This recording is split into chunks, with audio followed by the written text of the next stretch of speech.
Ond da, Jack Oliver. Helo, hansi mae ydi? O, gwrs o glawr, rydw i'n gweld? Hei, sy'n da wir. Da iawn wir, da iawn wir. Da iawn, rhywbeth neis.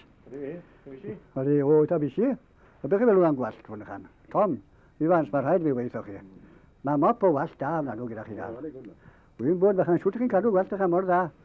Ond wedyn mae tri yn fanco nawr, fath bitig fel nhw. A pennis bach i da fi fyd ychan yn y mocer. Wy wedi wneud nawr wy wedi fentwr stwff nawr i dyfu gwallt. Os am stwff i dyfu gwallt, dyma fe, ond mae'n costi'n hallt. Ond cofiwch chi, mae'n garanti i dyfu blew, coch, gwyn neu di. Efallai dywed rhywun, paid bod yn ffôl. Wel dyna fe, os na dyfu'ch eich gwallt, cewch eich arian ôl. A hynna i gwybod arni fe, i gwybod teg. O, dda fi wallt da iawn i gael yma, dim ni golli rhywle i gyd. Pryd golliwch chi? Wel, siwr 20 mlynedd oedd arni nawr.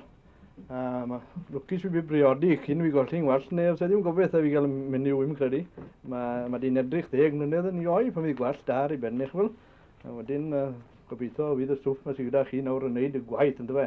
Mae'r boes mae sy'n gyda fi, mae'n hwb o'r hwbio'n galed fi'n credu fyd. Hwbio mwy na fi a gwathwygu mae o hyd achan.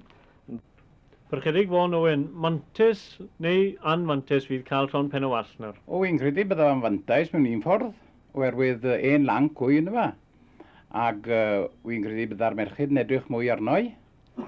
Ac gan fod Jack Oliver yn gwerthu'r stwff hyn, fi'n credu mae'r imam bod fi'n parnu fe gyda fan yma, a mae werth yr arian. Beth ydych chi'n gweud fydd yr anfanteision te? O'r anfanteision bydda, yn y bora nawr pryd fi'n ymolch yn wynaf, fi'n gallu mynd reit nôl i'r cefan, chi'n gweld? A wy'n gallu ymolch yn mynd rhywun pryd. Ond bod fi'n cael y gwallt, byddai ffili wneud y ddau ar un pryd. Mae Mae'r Llambed, yr hynadur David Jenkins hefyd wedi clywed am gymysgwch Jack Oliver. Pryd golloch chi'ch gwallt, Mr Mae'r? Wel, oedd wedi dechrau mynd cyn i fi fynd i'r fyddin yn 1939. Ond rwy'n credu mae bod yn yr armi a gwisgo tin hat rhy hir dechreuodd i fynd yn wath.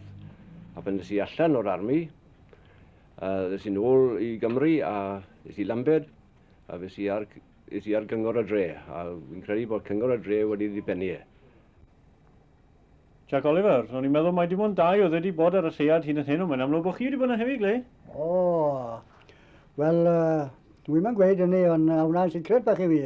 Ia, ond beth sy'n y stwff ma te? O, ia, na sicret arall. A nawr, mae lan iddyn nhw ffyd o mas beth sy'n nhw'n. Faint fyddech chi'n gweud y fydde fe'n gymryd i weithio? Pryd fydd gwallt ar benne'r boes ma? O, ond gwedwch chi bod nhw'n rwto hwn yn dda yn ei pennau, beth i 20 awr. 20 awr mae'n dechrau mag i plew bach man. Wel, beth ddigwyddodd i chi te, Jack, o'ch roedd fe gawsoch chi wallt a wedyn i chi wedi golli fe to? O, wedadwch chi nawr y ddigwyddodd, welwch chi wallt di rai fyd. O nawr, fe ges i digon ar y gwallt tir, fe ddoth y tywydd twyn, a fe es i nôl fel y gyrwy, a wellta fi heb wallt. Ond i chi'n gweud bod e wedi gweithio? Odi, mae fe wedi gweithio. O gyda llaw, falle fydd yna rhywun yn y studio yn falch o gael poteled yr un yna i ddim yn wyneb, wrth gwrs. Faint yw e? 4 pint yw e mir. 4 pint? Dyna chi? Ie, diolch yn fawr iawn i chi. Mae gobeithio neithio weithio? O, mae fe siŵr yn un, Fresh from the moon? Mae fe siŵr yn un, ne, mae'r arian ôl. Reit, diolch yn fawr iawn i chi. Fair enough yn dy fe. Diolch yn fawr. Thank you very much.